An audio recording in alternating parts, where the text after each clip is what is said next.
Hello everyone, welcome to the fourth video of REST API in PHP series. This video is related to how you can set up the database connection in PHP. Like in the last video, we had made the first endpoint. Now we need to set up the database. So right now we are using an approach which is limited to certain parts. So in respect of the database connection also, what we will do in the user model, we have it inside the model directory user model. We will create a class with the name of user. Okay, first let's just wrap it in PHP. Okay, so now this is the class.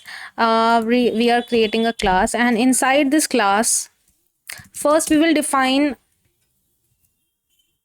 a private connection variable. And now in the classes, since we are following the object oriented approach, in the classes, whenever there is a class and when we will creating the object of this particular class, there is always a constructor and destructor function. You might already have known about it. So constructor function is basically what runs before anything else in the that particular class, and destructor is the opposite of this, that it will run exactly at the end of the class. Okay, so now we will create the public function.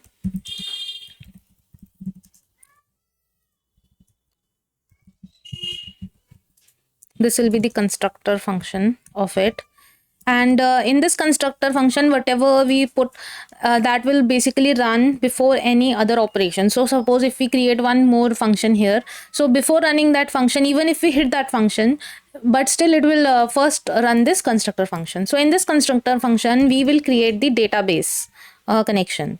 So first we will write the host, that will be localhost, then username, because we are doing it locally, so we will do just root. Password will be blank, and also the next will be db name. This we will keep as API project. And now we will create the new MySQLi. Here we will define each of these. First we will define the host, then the username,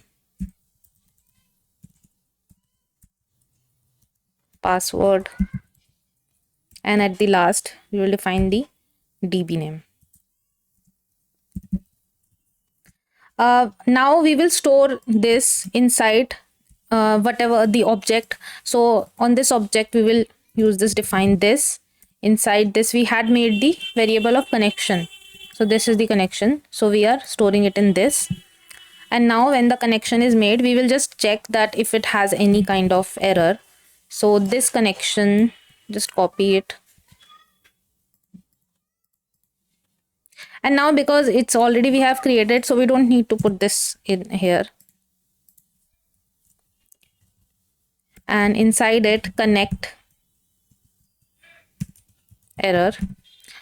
This will basically return if there is any, it will return true if there is any kind of error in the last function. So if there is any error, we will just make it die, and with this die we will write that connection could not be established. We will also mention the error here.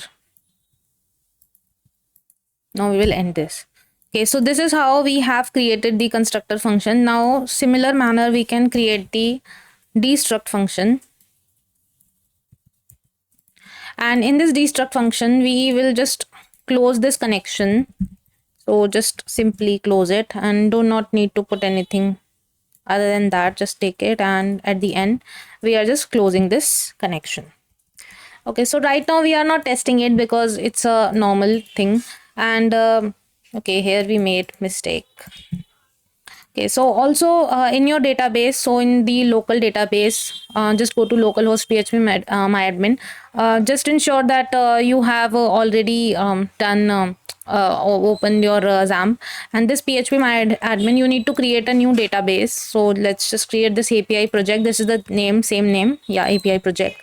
You can just create the database for now, and the table we will create in the upcoming videos when we'll be making the first GET request. Okay, so we are getting one error in this file. Like, the error is because we didn't added the semicolon here. So now I believe it's done, and the error should have gone. Yeah, it's done. Okay, so that's it for this video. You can see how we can set up the database, and we are not testing it right now. We will do it in the next video, and also we will see how you can make the first GET request and get all the users from the table. We will also create the table in the next video. Thank you.